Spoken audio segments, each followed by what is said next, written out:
Hello everyone, welcome back to my channel. So today we are going to discuss about AKI, that is acute kidney injury. So the first thing is that acute kidney injury means that is acute means ki sudden loss of kidney function. Sudden loss of kidney functions within hours to days, that is the acute kidney injury.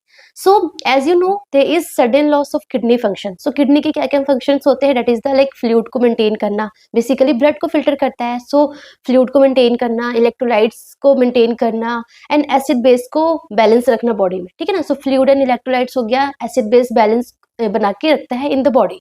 सो अगर kidney के functions loss हो जाएंगे, kidney अपना functions proper नहीं करेगा तो क्या होगा, फ्लूइड का रिटेंशन होगा प्रॉपर अमाउंट में. जो फ्लूइड को जो एक्सेस जो फ्लूइड है उसको एक्सक्रीट करता है वो कर नहीं पाएंगे. प्लस जो इलेक्ट्रोलाइट्स है सोडियम, पोटेशियम, मैग्नीशियम, कैल्शियम, वो भी लाइक कम ज़्यादा होंगे, है ना. एंड ऑल्सो एसिड बेस को भी बैलेंस करके रखता है. सो एसिड बेस में भी इम्बैलेंस होगा, सो लाइक एसिडोसिस होगा, ठीक है. सो ये आपको प्रॉब्लम देखने को मिलेगा इन एक्यूट किडनी इंजरी में. सो एक्यूट किडनी इंजरी क्या है, that is the rapid loss of renal functions due to damage to the kidney, ठीक है ना. एंड वो डैमेज लाइक क्या क्या कॉज होंगे वो हम आगे पढ़ेंगे. सो फर्स्ट ऑफ ऑल कि there is rapid loss of renal function. Rapid loss of renal function मतलब कि बेसिकली जो हमारा किडनी क्या कर रहा है, ब्लड को फिल्टर करता है. ब्लड को फिल्टर करता है, that is known as GFR. GFR क्या है, that is the glomerular filtration rate. मतलब कि द प्लाज्मा जो ब्लड आता है फिल्टर होता है कि किसके थ्रू, किडनी के थ्रू. किडनी में क्या होते हैं, नेफ्रॉन्स होते हैं, ग्लोमेरुलस होते हैं, है ना. सो ग्लोमेरुलस क्या करता है, ग्लोमेरुलस में ब्लड आते हैं एंड ग्लोमेरुलस क्या करता है, ब्लड को फिल्टर करता है. सो GFR क्या है कि amount of plasma filter by the glomerulus of both kidney in each minute.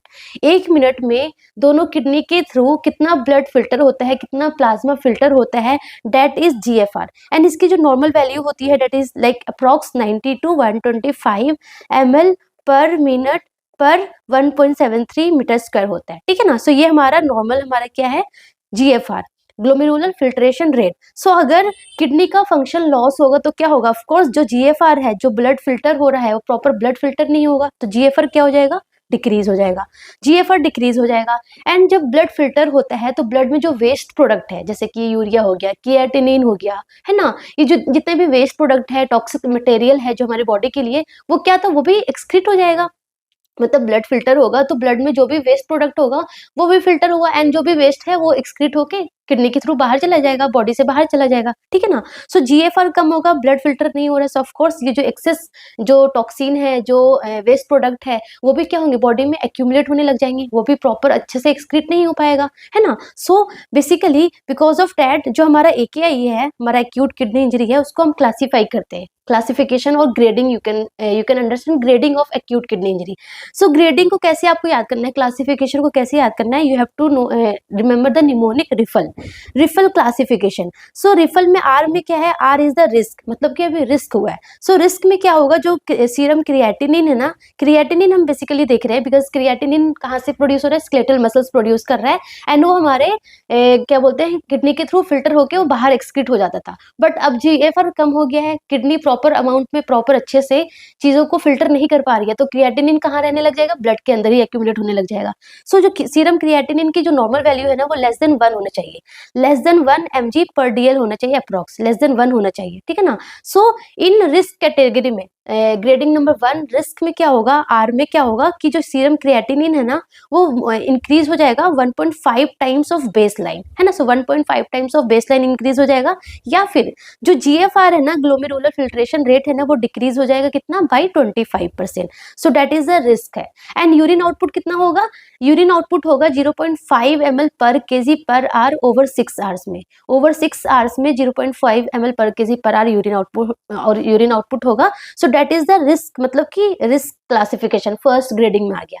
उसके बाद सेकंड ग्रेडिंग में क्या है, इंजरी हो गई है, इंजरी हो गई. सो इंजरी में क्या हो जाएगा, जो सीरम क्रिएटिनिन है ना वो और ज्यादा इंक्रीज हो जाएगा और मतलब कि ब्लड और अच्छे और फिल्टर नहीं हो रहा और धीरे धीरे और डिक्रीज हो गया. सो सीरम क्रिएटिनिन और ज्यादा बॉडी में एलिवेट हो गई है और ज्यादा ब्लड में एलिवेट हो गई है. सो सीरम क्रिएटिनिन कितना इंक्रीज हो जाएगा, 2 टाइम्स ऑफ बेस लाइन. पहले 1.5 टाइम्स था इन रिस्क कैटेगरी में, इन इंजरी में कितना हो गया 2 टाइम्स ऑफ बेसलाइन हो गया, और जीएफआर कितना डिक्रीज हो जाएगा 50%, मोर देन 50% डिक्रीज हो जाएगा।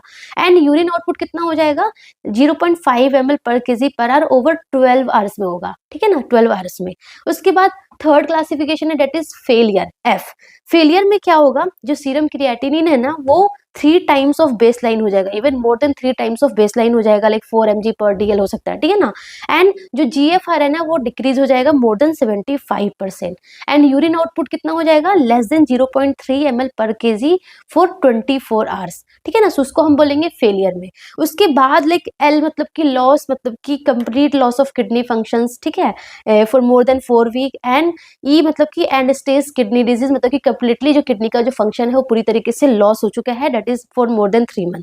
सो ये हमारा रिफल क्लासिफिकेशन है of acute kidney injury. Okay, so this risk, injury and failure, ये 3 बहुत इंपॉर्टेंट है, ठीक है ना। सो ये हुआ हमारा क्लासिफिकेशन। अब ये हमारा बेसिकली जीएफआर कम हो रहा है, बॉडी में जो भी वेस्ट प्रोडक्ट है वो इंक्रीज हो रहा है। सो क्या रीजन है, क्या रीजन है ऑफ एक्यूट किडनी इंजरी का, क्या रीजन है कि सडनली जो किडनी का जो फंक्शन है वो लॉस होने लग जाता है, डिक्रीज होने लग जाता है। सो जो रीजन है ना, रीजन क्या हो सकता है, फर्स्ट रीजन कहाँ हो सकता है, फर्स्ट रीजन हो सकता है कि किडनी में प्रॉपर अमाउंट ऑफ ब्लड नहीं आ रहा है, किडनी को ब्लड नहीं मिल रहा है, किडनी हाइपोपरफ्यूजन है। अब आप खुद सोचो, अगर किडनी को ही ब्लड नहीं मिलेगा तो किडनी अपना काम कैसे करेगा। ऑफ कोर्स किडनी को फंक्शनिंग होने के लिए, किडनी को प्रॉपर काम करने के लिए क्या चाहिए, ब्लड चाहिए। इवन सारे ऑर्गन्स को प्रॉपर ब्लड काम करने के लिए ब्लड चाहिए, न्यूट्रिएंट्स चाहिए, राइट। सो अगर किडनी को ही ऑक्सीजनेटेड ब्लड प्रॉपर अमाउंट नहीं मिलेगा तो ऑफ कोर्स किडनी अपना फंक्शन नहीं कर पाएगी, ठीक है ना। प्लस या तो किडनी में ब्लड ही कम आए, है ना, या तो किडनी को हाइपोपरफ्यूजन हो, किडनी को प्रॉपर अमाउंट ऑफ ब्लड ना मिले, सो हाइपोपरफ्यूजन हो सकता है। या फिर किडनी में प्रॉपर ब्लड ही, अगर ब्लड ही नहीं आएगा, ग्लोमेरुलर फिल्ट्रेशन रेट, अगर ब्लड ही नहीं आएगा तो फिल्टर कैसे हो पाएगा, जब ब्लड ही नहीं आएगा तो फिल्टर कैसे हो सकता है। तो या तो ये रीजन हो सकता है।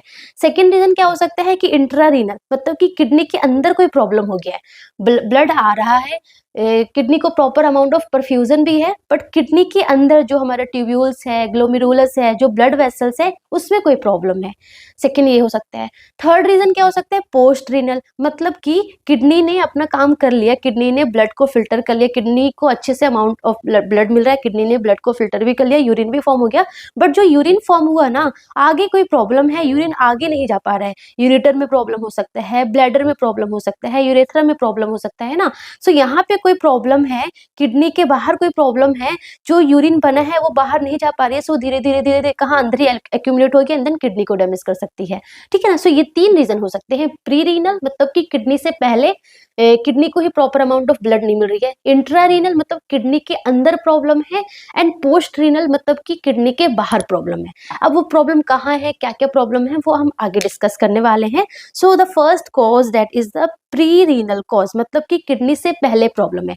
किडनी से पहले प्रॉब्लम कहाँ हो सकता है, मैंने बताया कि किडनी को ही प्रॉपर अमाउंट ऑफ ब्लड नहीं मिल रही है, हाइपोपरफ्यूजन ऑफ द किडनी है। अब किडनी ही हाइपोपरफ्यूज रहेगी तो प्रॉपर फंक्शन नहीं कर पाएगी। सेकंड, या तो ब्लड ही कम आ रहा है, अगर ब्लड ही कम आएगी तो ऑफ कोर्स ब्लड फिल्टर भी कम होगी, दैट इज जीएफआर ना, ग्लोमेरुलर फिल्ट्रेशन रेट होता है क्या है, जो ब्लड आएगा वो फिल्टर होगा, तो जब ब्लड ही नहीं आएगी तो वो फिल्टर कैसे होगी, ठीक है ना। सो क्या क्या हो सकता है, हाइपोवोलेमिया हो सकता है, अगर सीवियर हेमरेज हो रखा है, कहीं से ब्लीडिंग हो रखी है, सीवियर वॉमिटिंग हो है, सीवियर डायरिया है ना, या फिर एक्सेस अमाउंट ऑफ डायूरेटिक ले रखा है ना, या फिर एनजी सक्शनिंग बहुत एक्सेस हो रखा है। सो ब्लड में ही, बॉडी में ही ब्लड जो सर्कुलेटरी वॉल्यूम है, फ्लूइड है, वो कम हो रखा है, सो ऑफ कोर्स कम है तो हाइपोपरफ्यूजन टू किडनी हो गया, ठीक है।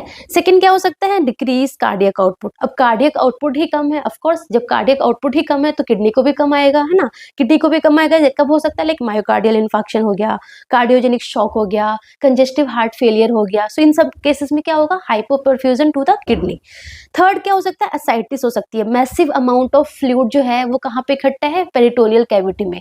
अब पेरिटोनियल कैविटी में बहुत ज्यादा अमाउंट ऑफ फ्लूइड इकट्ठा है, तो जो सर्कुलेटरी फ्लूइड वॉल्यूम है बेसिकली जो सर्कुलेटरी फ्लूइड वॉल्यूम है वो इंपॉर्टेंट हुआ ना, वो बेसिकली सब सारे ऑर्गन्स को परफ्यूज करेगा, किडनी को भी परफ्यूज करेगा, बट वो फ्लूइड सर्कुलेटरी में ब्लड वेसल्स में होने के बजाय वो कहाँ पे है, वो हमारे पेरिटोनियल कैविटी में इकट्ठा है, तो of course circulatory fluid blood volume कम होगा, सर्कुलेटरी वॉल्यूम कम होगा तो क्या होगा, again hypoperfusion to the kidney, ठीक है। उसके अलावा कुछ ड्रग्स जैसे कि हमारे non steroidal anti inflammatory drugs, तो बेसिकली क्या होता है ना, जो जीएफआर है, ग्लोमेरुलर फिल्ट्रेशन रेट कैसे फॉर्म होगा, जो अफरेंट आर्टेरियोल है, आप सबने सुना होगा कि जो हमारे नेफ्रॉन्स होते हैं, नेफ्रॉन्स जैसे कि हमारा ग्लोमेरुल, ये हमारा ग्लोमेरुलस है ना, ये हमारा बाउमन कैप्सूल है, इसके अंदर ग्लोमेरुलस है। सो ब्लड आएगा, ब्लड किसके थ्रू आएगा, अफरेंट आर्टेरियल के थ्रू। देखो ब्लड आया किसके थ्रू आया, अफरेंट आर्टेरियल, ए मतलब आएगा, ब्लड लेके आएगा, कैसा ब्लड लेके आएगा, ऑफ कोर्स अनफिल्टर्ड ब्लड लेके आएगा। सो अनफिल्टर्ड ब्लड आया थ्रू अफरेंट आर्टेरियल,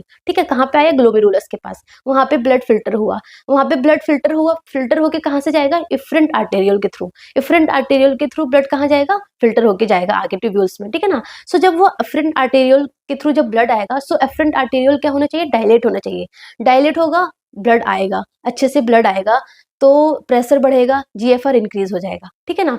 एंड जो इफरेंट आर्टेरियल है वो क्या होगी, कंस्ट्रिक्ट होगी। सो ये इस बिकॉज ऑफ दैट मैकेनिज्म क्या होगा, प्रॉपर जीएफआर फॉर्म होता है।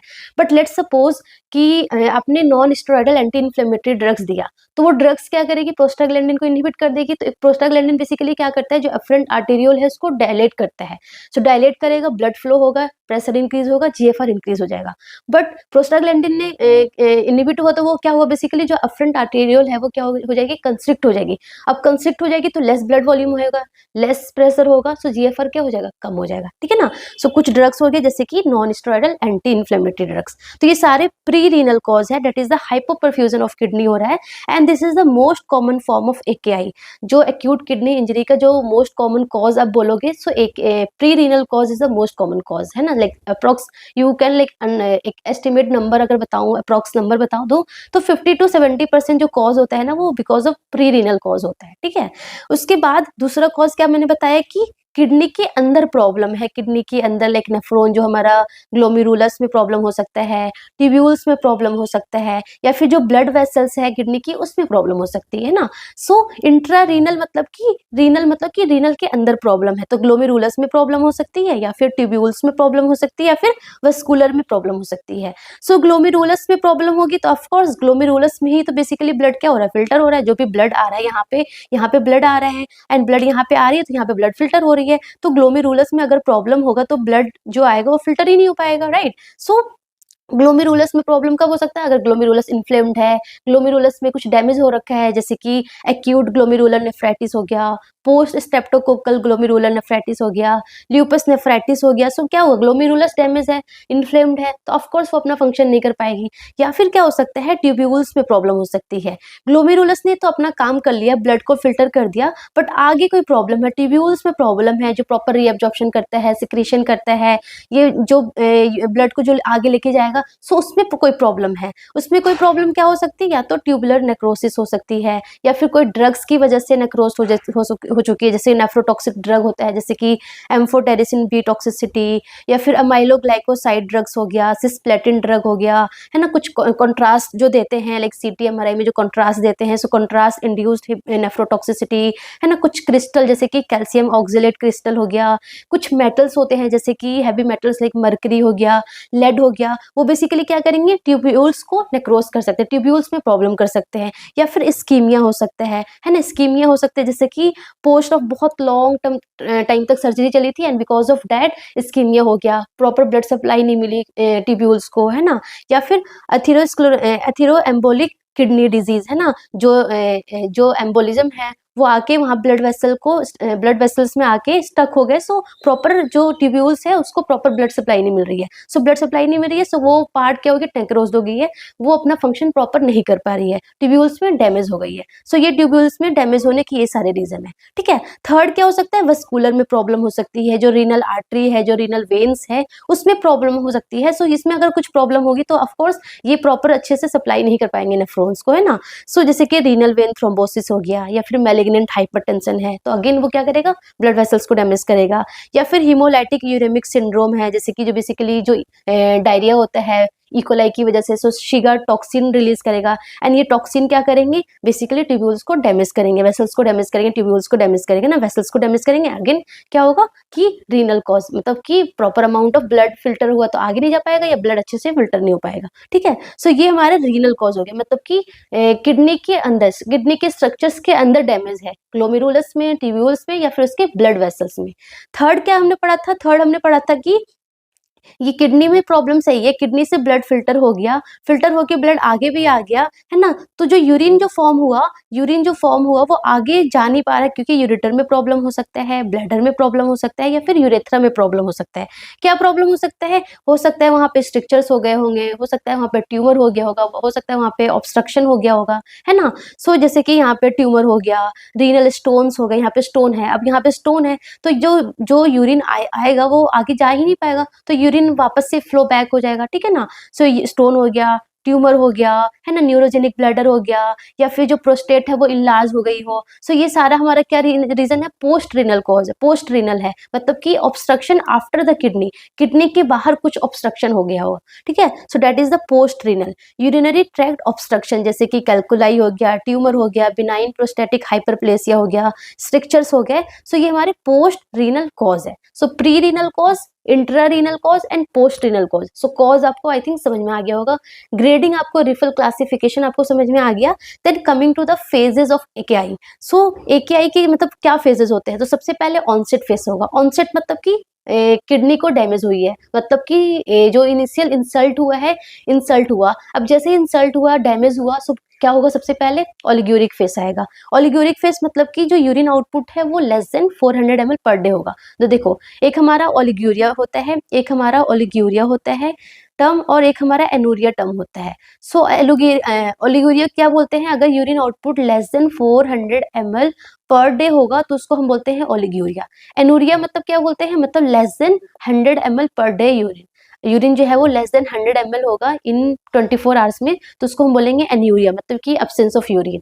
सो पहले इनिशियल इंसल्ट हुआ, इनिशियल इंसल्ट के बाद क्या होगा, ओलिग्यूरिक फेस होगा। ऑफ कोर्स किडनी का काम क्या है कि यूरिन फॉर्म होना, है ना। सो यूरिन जो जो फ्लूइड है वो फ्लूइड को, एक्सेस फ्लूइड को क्या करेंगे, बाहर करते हैं, सो वो कर नहीं पाएगा, एक्सेस जो इलेक्ट्रोलाइट्स है उसको बाहर करेंगे, वो कर नहीं पाएगा। सो ओलिग्यूरिक फेस होगा, जो कि 8 to 15 डेज या फिर लॉन्गर टाइम तक भी रह सकता है, जिसमें क्या होगा, यूरिन आउटपुट जो है वो less than 400 ml per day होगा। प्लस किडनी का काम क्या है कि जो भी वेस्ट प्रोडक्ट है उसको एक्सक्रीट करेगा, लाइक ब्लड यूरिया नाइट्रोजन हो गया, क्रिएटिनिन हो गया, है ना, यूरिक एसिड हो गया, उसको एक्सक्रीट कर रहा था, बट यहाँ पे तो किडनी अपना प्रॉपर फंक्शन कर नहीं पा रही है। सो ये सारा वेस्ट कहाँ हो जाएगा, बॉडी में ही इकट्ठा रहेगा, ब्लड में ही इकट्ठा रहेगा। सो ब्लड यूरिया नाइट्रोजन हो गया, क्रिएटिनिन हो गया, यूरिक एसिड हो गया, ये सब क्या हो जाएंगे, एलिवेट हो जाएंगे। प्लस ऑल्सो जो पोटेशियम हो गया, मैग्नीशियम हो गया, जो हमारे इंटरसेल्यूलर कैटायंस है वो भी क्या हो जाएंगे, वो भी एलिवेट होने लग जाएंगे। सो हाइपरकेलेमिया हो गया, हाइपर मैग्नीसीमिया होगा, ठीक है। प्लस ऑल्सो और क्या होगा, H प्लस भी एक्सक्रीट नहीं हो पाएगा, वो भी ब्लड में ही रहेगा, तो क्या होगा, मेटाबॉलिक एसिडोसिस होगा। तो ओलिग्यूरिक फेस में क्या हो रहा है, यूरिन आउटपुट कम हो रहा है, प्लस जितने भी वेस्ट प्रोडक्ट्स है वो भी क्या हो रहे हैं, एक्यूमुलेट हो रहे हैं, प्लस सारे इलेक्ट्रोलाइट्स भी बॉडी में ही है, ब्लड में ही है ना। सो ये सारा कुछ क्या होगा, एलिवेट हो जाएगा। उसके बाद डायूरेटिक फेस आता है। डायूरेटिक फेस में क्या हो रहा है कि मतलब कि अब किडनी जो है जो धीरे धीरे रिकवर होने लगी है, अब धीरे धीरे रिकवर होने लगी है, सो ग्लोमेरुलस रिकवर हो गई है, सो ग्लोमेरुलस अपना फंक्शन करना स्टार्ट कर दिया, अपना फंक्शन करना स्टार्ट कर दिया। सो ग्लोमेरुलस का काम क्या है कि ब्लड जो आएगा उसको फिल्टर करना, सो उसने प्रॉपर अमाउंट में ब्लड को फिल्टर करने लगी है, ब्लड को फिल्टर करने लगी है, और बहुत एक्सेस फिल्टर करने लगी, क्योंकि जो बॉडी में फ्लूइड इकट्ठा था, क्योंकि जो यूरिन आउटपुट नहीं बन रहा था, जो एक्सेस अमाउंट ऑफ फ्लूइड है वो बाहर एक्सक्रीट नहीं हो पा रहा था, तो वो कहाँ स्टोर हो रहा था, बॉडी में, तो एडिमा के फॉर्म में, लाइक पूरे बॉडी में एडिमा के फॉर्म में वो स्टोर हो रहा था। तो जब ग्लोमेरुलस ने अपना काम करना स्टार्ट कर दिया, तो जितना स्टोर्ड फ्लूइड था वो एक्सेस अमाउंट में वो फिल्टर करने लगा, तो यूरिन आउटपुट बहुत इंक्रीज हो जाएगा, like it's like more than 4 litre per day आएगा, इसलिए इसको डायूरेटिक फेस बोलते हैं, ठीक है ना। सो ग्लोमेरुलस ने अपना काम करना स्टार्ट कर दिया, बट जो ट्यूब्यूल्स है, ट्यूब्यूल्स जो बेसिकली है पीसीटी, डीसीटी है ना, कलेक्टिंग डक्ट है ना, सो ये अभी अभी इतना रिकवर नहीं हुए हैं, ये अपना काम पहले जैसे रिकवर करना पहले जैसे नहीं कर पा रही है, ठीक है ना। सो ट्यूब्यूल्स अभी भी थोड़े थोड़े डैमेज है। सो ट्यूब्यूल्स का काम क्या है, रीएब्जॉर्प्शन एंड सिक्रेशन, है ना। सो वो प्रॉपर अमाउंट में रीएब्जॉर्ब नहीं कर पाएगी। सो प्रॉपर अमाउंट में रीएब्जॉर्ब नहीं कर पाएगी, सो इलेक्ट्रोलाइट का क्या होने लग जाएगा, लॉस होने लग जाएगा। सो फिर क्या होगा, हाइपोकैलेमिया होगा, हाइपोनेट्रीमिया हो गया, है ना। सो ये होगा, ब्लड यूरिया नाइट्रोजन भी डिक्रीज होगा, क्रिएटिनिन भी डिक्रीज हो जाएगा, क्योंकि एक्सेस इकट्ठा था तो सारा के सारा वो एलिमिनेट होने देगा, ठीक है। उसके अलावा वेरी वेरी इंपॉर्टेंट कि ये फेस में हाइपोवोल्यूमिया हो सकता है, डिहाइड्रेशन हो सकता है ना, इलेक्ट्रोलाइट लॉस हो रहा है। तो ये सब आपको क्लोजली मॉनिटर करना है, आपको हाइपोकैलेमिया के लिए, हाइपोनेट्रीमिया के लिए, डिहाइड्रेशन के लिए, बीपी कम होगा, ये सब आपको क्लोजली मॉनिटर करना है इन डाययूरेटिक फेस में। वेट आपको प्रॉपर मॉनिटर करना है, यूरिन आउटपुट तो आपको लाइक सारे फेस में मॉनिटर करना ही करना है। सो ये इंपॉर्टेंट फेस हो गया। उसके बाद क्या होगा, रिकवरी फेस, मतलब कि रिकवर हो गया। सो रिकवर होगा तो लाइक यूरिन आउटपुट भी नॉर्मल आ जाएगा, 1 to 2 लीटर जो भी होता है नॉर्मल यूरिन आउटपुट हो जाएगा, ब्लड यूरिया नाइट्रोजन हो गया, क्रिएटिनिन हो गया, जितने इलेक्ट्रोलाइट्स है सब कुछ क्या हो जाएंगे, नॉर्मल में आ जाएंगे। सो that is the recovery face होगा। तो ये हमारा फेजेस होता है ऑफ एकेआई। सबसे पहले ऑनसेट होगा, देन ओलिगोरिक फेस होगा जिसमें सब कुछ बढ़ जाएगा, एंड देन डायूरेटिक फेस हो जाएगा जिसमें बहुत ज्यादा एक्सेस अमाउंट ऑफ यूरिन बनने लगेगा, excess amount of fluid excrete होने लग जाएगा, तो सब कुछ कम हो जाएगा, एंड देन रिकवरी फेस हो जाएगा जिसमें सब कुछ वापस से नॉर्मल आ जाएगा, ठीक है ना। सो एक एकेआई बेसिकली क्या होता है, अगर आपने टाइमली मैनेज कर दिया तो ये रिवर्सिबल होता है ना, रिवर्सिबल होता है ये, आप इसको रिवर्स कर सकते हो। सो ये होगा। तो सिम्टम्स क्या क्या होंगे, सिम्टम्स देखो, सबसे पहले यूरिया इंक्रीज हो रहा है ना, यूरिया इंक्रीज हो रहा है ना, ब्लड यूरिया नाइट्रोजन इंक्रीज हो रहा है, सो यूरिया इंक्रीज हो रहा है। ये यूरिया क्या करेगा, स्टमक के म्यूकोजा को इरिटेट करेगा, तो इसकी वजह से आपको नोजिया वॉमिटिंग होगा, ठीक है। प्लस ये डायफ्राम को भी क्या करेगा, इरिटेट करेगा, इसकी वजह से हिकअप्स आते हैं। पेरिकार्डियम को इरिटेट करेगा तो चेस्ट पेन होगा। अगर यही यूरिया अगर ब्लड ब्रेन बैरियर को क्रॉस करके ब्रेन में चला गया तो क्या होगा, एनकेफेलोपैथी होगा, जिसमें आपको लाइक कंफ्यूजन, सीजर, कोमा, है ना, एस्ट्रेक्सिस, ये सिम्टम्स देखने को मिलेगा, ठीक है। उसके बाद जीएफआर कम हो रहा है, अब ग्लोमेरुलर फिल्ट्रेशन रेट कम हो रहा है तो क्या होगा, किडनी सेंस करेगी एंड क्या रिलीज करेगी, रेनिन रिलीज करेगी। अब रेनिन रिलीज होगा तो क्या होगा, रास सिस्टम एक्टिवेट हो जाएगा, एंड क्या होगा, बीपी क्या हो जाएगा, एकदम सूट करेगा, बीपी एकदम बढ़ जाएगा। सो हाइपरटेंसिव एनकेफेलोपैथी देखने को मिलेगा, जिसमें जो बीपी है वो मोर देन 220/130 हो सकता है, ठीक है ना, एंड पेपिलियर एडिमा भी होगा क्योंकि बीपी बढ़ा हुआ है, ठीक है। सो ये हुआ। थर्ड क्या हो रहा है, ओलिग्यूरिया हो रहा है, मतलब कि यूरिन आउटपुट कम है, less than 400 ml per day. अब यूरिन आउटपुट कम है तो सारा का सारा जो एक्सेस फ्लूइड है वो कहाँ इकट्ठा है, बॉडी के अंदर इकट्ठा है इन द फॉर्म ऑफ एडिमा के फॉर्म में। तो वॉल्यूम ओवरलोड होगा तो लाइक पफी आईज होगा, पल्मोनरी एडिमा होगा, पल्मोनरी एडिमा की वजह से डिस्पनिया एंड ऑल होगा, ठीक है ना। उसके अलावा पेरिफेरल एडिमा भी होगा, है ना, बॉडी वेट इंक्रीज हो जाएगा। सो ये सब कुछ देखने को मिलेगा। उसके अलावा अगर और रेनल शटडाउन हो जाएगा, अब किडनी और अपना फंक्शन नहीं कर पाएगा तो क्या होगा, एनूरिक फेस भी हो सकता है, मतलब कि जो यूरिन आउटपुट है वो less than 100 ml per day होगा। तो अगर less than 100 ml per day हो गया तो यानी कि और पफी आईज होगा, और बॉडी वेट इंक्रीज हो जाएगा, और ज्यादा एडिमा होगा, है ना, और ज्यादा वेस्ट जो है वो अंदर बॉडी के अंदर ही रहेगा, तो ये हो सकता है। उसके अलावा इलेक्ट्रोलाइट डिस्टर्बेंस होगा, लाइक हाइपरकैलेमिया हमने पढ़ा, हाइपरकैलेमिया हो सकता है, हाइपरमैग्नीसीमिया हो सकता है, यहाँ पे ना हाइपोनेट्रीमिया होगा।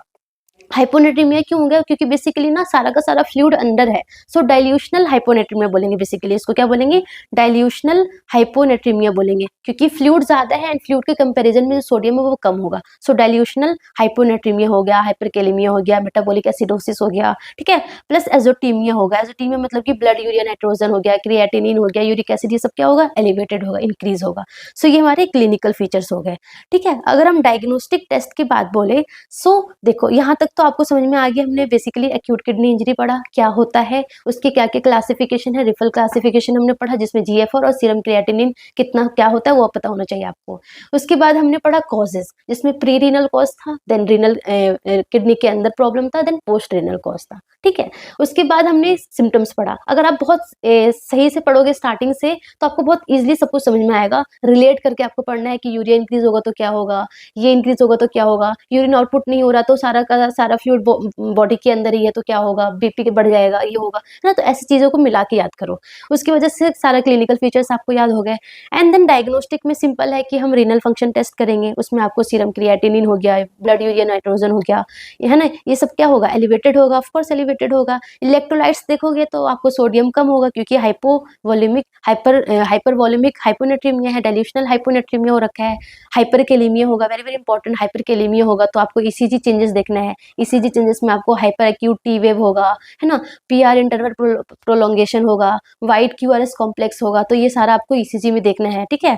प्लस अल्ट्रासाउंड हम करेंगे किसका, किडनी यूरेटर ब्लैडर का अल्ट्रासाउंड करेंगे। बेसिकली ये किस कब करेंगे, पोस्ट रिनल कॉज को आइडेंटिफाई करने के लिए कि यूरेटर में कहाँ पे स्ट्रक्चर्स है, ब्लैडर में प्रॉब्लम है, यूरेथ्रा में कहाँ पे क्या प्रॉब्लम है, ट्यूमर है, स्टोन्स है, क्या है। सो हम अल्ट्रासाउंड करेंगे ऑफ केयूबी, किडनी यूरेटर ब्लैडर का। उसके अलावा हम एबीजी करेंगे क्योंकि मेटाबॉलिक एसिडोसिस हो रहा है, क्योंकि H+ क्या हो रहा है, एक्यूमुलेट हो रखा है, सो मेटाबॉलिक एसिडोसिस हो रहा है, ठीक है। उसके बाद हम क्या करेंगे, एस्टिमेटेड जीएफआर चेक करेंगे, glomerular filtration rate, estimated GFR check करेंगे, है ना, क्योंकि बेसिकली जीएफआर ही तो कम हो रहा है ना। सो ये हमारे डायग्नोस्टिक टेस्ट है, ठीक है। अगर हम मैनेजमेंट की बात करें तो सबसे पहले अगर प्री रीनल कॉज है, लेट सपोज शॉक हो रखा है, सिवियर ब्लीडिंग हो रखी है, हाइपोवोलीमिया में पेशेंट है, सिवियर असाइटिस है, मतलब कि क्या है, फ्लूइड का प्रॉब्लम है, तो हम यहाँ पे आइनोट्रॉप्स दे सकते हैं, है ना, आइनोट्रॉप्स दे सकते हैं, वेसोप्रेसर्स दे सकते हैं। सो प्री रीनल कॉज हो गया। Let suppose intra renal cause में ग्लोमेरुलर नेफ्राइटिस है, तो उसको हमें ट्रीट करना होगा। वेसल्स में अगर कोई प्रॉब्लम है तो उसको ट्रीट करना होगा, ठीक है। पोस्ट रीनल कॉज में लेट सपोज स्टोन की वजह से हो रहा है, तो हमें उसको ट्रीट करना होगा। तो लाइक कॉज को हमें बेसिकली ट्रीट करना है, जो भी कॉज है उसको ट्रीट करना है। उसके अलावा the very very important thing is कि इनटेक, कि ऑफ कोर्स मतलब इनटेक, जो पेशेंट जो भी इनटेक ले रहा है आउटपुट कम है, आउटपुट है less than 400 ml per day. Let suppose उसने 2 लीटर का इनटेक किया एंड जो आउटपुट है वो less than 400 ml per day है, तो मतलब सारा का सारा बॉडी में ही इकट्ठा है, सारा का सारा बॉडी में ही in the form of oedema में इकट्ठा है। तो हम क्या करेंगे, इनटेक को रिस्ट्रिक्शन करना होगा ना। सो इनटेक कितना हमें देना है, आउटपुट जो यूरिन आउटपुट 24 आवर्स में जितना यूरिन आउटपुट हो रहा है प्लस इनसेंसिबल लॉस। कुछ देखो हमारे बॉडी में कुछ इनसेंसिबल लॉस होते हैं through respiratory system, through skin, है ना, इनके थ्रू हमारा इनसेंसिबल लॉस होता है। That is approx 400 ml to 800 ml के around insensible loss of fluid होता है। तो हम टोटल आउटपुट कितना देंगे, जितना आउटपुट आया है, लेट सपोज उसका 400 ml आउटपुट आया है, तो हम लेट सपोज 400 प्लस 800 मान लो, तो हम 1200 ml ही उसको इनटेक देंगे पूरे दिन का। तो intake of fluid very important, कि कितना रिस्ट्रिक्शन करना है, वो हो गया। सेकेंड थिंग की वो सारा का सारा फ्लूइड कहाँ एक्यूमुलेटेड है, हमारे बॉडी के अंदर है इन द फॉर्म ऑफ एडिमा। तो हम क्या देंगे, फ्यूरोसिमाइड, क्या देंगे, डायूरेटिक्स देंगे। डायूरेटिक्स देंगे, कैसे देंगे, इन्फ्यूजन के फॉर्म में देंगे, ऐसे स्टैट नहीं देंगे, इन्फ्यूजन के फॉर्म में देंगे। क्या देंगे, फ्यूरोसिमाइड, लेसिक्स भी जिसको बोलते हैं। सो डायूरेटिक दे दिया, ठीक है। प्लस और क्या हो रहा था, हाइपोनेट्रीमिया हो रहा था ना, डाइल्यूशनल हाइपोनेट्रीमिया हो रहा था। सो हाइपोनेट्रीमिया अगर सोडियम की वैल्यू अगर लेस देन 125 होगी तो ऑफकोर्स क्या हो सकता है, सीजर आ सकता है पेशेंट को।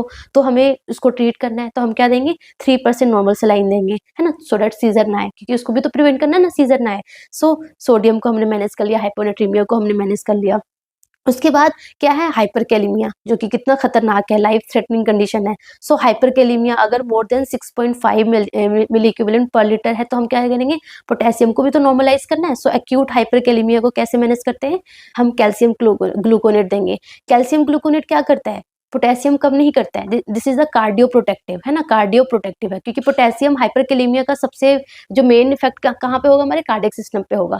तो कार्डियो प्रोटेक्टिव है ये पोटेशियम कम नहीं करेगा, बट हमें पोटेशियम भी तो कम करना है। सो पोटेशियम कम करने के लिए हम क्या देंगे, इंसुलिन देंगे, रेगुलर इंसुलिन देंगे। रेगुलर इंसुलिन में क्या मिक्स करेंगे, डेक्सट्रोज मिक्स करेंगे। सो इनको मिक्स करके हम पेशेंट को इन्फ्यूजन देंगे, and this is the most effective drug, जो बेसिकली क्या करेगा, इंसुलिन क्या करेगा, पोटेशियम शिफ्टिंग करेगा into the cell. So potassium क्या हो जाएगा, कम हो जाएगा। बेसिकली हमारा प्रॉब्लम क्या है कि पोटेशियम ब्लड में आ गया है, अब ब्लड से उसको कहाँ पे डालना है, सेल्स के अंदर डालना है। वो क्या करेगा, इंसुलिन प्लस डेक्सट्रोज देंगे, जो कि पोटेशियम की शिफ्टिंग करेगा, एंड क्या होगा, पोटेशियम कम हो जाएगा। सो इंसुलिन प्लस डेक्सट्रोज हमने दे दिया। प्लस और क्या देते हैं, हम साल्ब्यूटामोल का नेबुलाइजेशन भी देते हैं, ठीक है। बट अगर स्टिल बहुत ज्यादा एलिवेटेड है पोटेशियम, है ना, ये ड्रग्स के देने के बाद भी पोटेशियम नॉर्मल नहीं हुआ है, तो the last option is haemodialysis करेंगे, ठीक है। उसके बाद और क्या हो रहा है, पेशेंट का मेटाबॉलिक एसिडोसिस हो रहा है, मेटाबॉलिक एसिडोसिस हो रहा है। सो मेटाबॉलिक एसिडोसिस हो रहा है, अगर पीएच लेस देन 7.2 है, तो हम क्या देंगे पेशेंट को, सोडियम बाइकार्बोनेट देंगे। क्या देंगे, सोडा बाइकार्बोनेट, हमने सुना होगा, सोडा बाइकार्बोनेट देंगे। कैसे देंगे, आईवी देंगे। सो सोडा बाइकार्बोनेट देंगे टू ट्रीट मेटाबॉलिक एसिडोसिस, ठीक है। उसके अलावा हाइपरटेंसिव क्राइसिस भी हो रखा है, क्योंकि रेनिन रिलीज हो रहा है, रेनिन रिलीज हो रहा है। सो लाइक बीपी जो है वो मोर देन 220/130 होगा। सो इतना ज्यादा बीपी को भी तो मैनेज करना है। So that is known as hypertensive crisis और हाइपरटेंसिव एनकेफेलोपैथी। तो इसमें हम क्या देंगे, इंट्रावेनस लेविटालोल देंगे, इंट्रावेनस निकार्डिपिन देंगे। सो ये ड्रग देंगे टू डिक्रीज द बीपी, ठीक है। उसके अलावा अगर यूरेमिया है, बहुत ज़्यादा ब्लड यूरिया नाइट्रोजन बहुत ज़्यादा यूरिया एलिवेटेड है, क्रिएटिनिन बहुत ज़्यादा है, बहुत ज़्यादा टॉक्सिक आपकी बॉडी में भरा हुआ है, तो क्या करेंगे, लास्ट ऑप्शन इज हीमोडायलिसिस करेंगे, ठीक है। हीमोडायलिसिस कैसे करेंगे, क्या करेंगे, वो मैं सेपरेट लेक्चर में आपको सब कुछ बताऊंगी, ठीक है ना। So basically internal jugular vein या फिर सबक्लेवियन वेन, क्योंकि अब हम फिस्टुला तो ना क्रिएट करने लग जाएंगे, मतलब जब मैं आपको हीमोडायलिसिस पढ़ाऊंगी तो मैं बताऊंगी कि फिस्टुला क्रिएट करते हैं, बट फिस्टुला क्रिएट करने में टाइम लगता है, उसको मैं प्रॉपर मैच्योर होने में फिस्टुला को थोड़ा टाइम लगता है एक्टिव होने में। सो हमें इंस्टेंटली करना है तो हम इंटरनल जुगुलर वेन या फिर सबक्लेवियन वेन में हम लाइन डाल के हम हीमोडायलिसिस करेंगे, ठीक है। उसके अलावा हमें पेशेंट का यूरिन आउटपुट, वेट जो हो गया वो स्ट्रिक्टली डेली मेजर करना है, क्योंकि बहुत इंपॉर्टेंट है कितना आउटपुट आ रहा है, कितना इनटेक जा रहा है, प्लस वेट जो डेली मेजर करना है कि वेट बढ़ रहा है, घट रहा है, क्या हो रहा है, वो हमें प्रॉपर मेजर करना है, ठीक है। एंड जो भी प्री रीनल कॉज है तो हमें प्रॉपर वेजोप्रेसर, इंट्रावेनस फ्लूइड या फिर आइनोट्रोप्स देके उसको ट्रीट करना है। इंट्रारीनल कॉज है ग्लोमेरुलोनेफ्राइटिस, पाइलोनेफ्राइटिस, जो भी कॉज है उसको हमें ट्रीट करना है, ठीक है ना। पोस्ट रीनल कॉज जो भी है, स्टोन है, स्ट्रिक्चर्स है, बीपीएच है ना, जो भी कॉज है, ट्यूमर है, तो उसको ट्रीट करना है। सो जो कॉज है उसको भी ट्रीट करेंगे, एंड ऑफ कोर्स जो सिम्टम्स अराइज हुए हैं बिकॉज ऑफ दैट, उस सिम्टम्स को भी हमें ट्रीट करना होगा। सो ये हमारा क्या था, मैनेजमेंट था of acute kidney injury. Very very important, बहुत सिंपल टॉपिक है, अच्छे से पढ़ो, रिवाइज करो, 2-3 बार रिवाइज करो कि आपको हर एक चीज एकदम टिप ऑफ टंग पे